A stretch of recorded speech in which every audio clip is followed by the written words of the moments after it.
சென்னை வந்து ஒரு வேறு லெவல் எமோஷன். நான் சென்னை வந்து ஒரு 3 months தான் ஆகுது.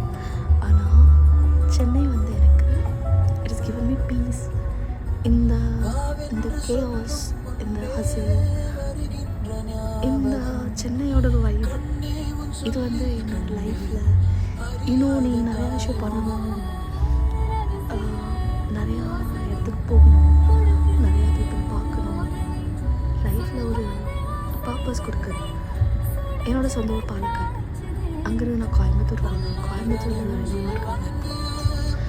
இப்போ கோயம்புத்தூரில் போனால் ஐம் கெட்டிங், எனக்கு Coimbatore is like my home town. But place that I want to live அப்படின்னா I feel Chennai is the place. Chennai ரொம்ப பத்திரமா வச்சுக்கணும் கைஸ். சென்னையில் வந்து பொல்யூஷன் இல்லை எந்த பிரச்சனை இருந்தாலும் அதை எல்லாத்தையும் சரி பண்ணணும். ஏன்னா Chennai is an emotion for all of us. எங்கேருந்து வந்தாலும் சென்னை வந்து அவ்வளோ லவ் கொடுக்குது. So Chennai holds a very special place in my heart.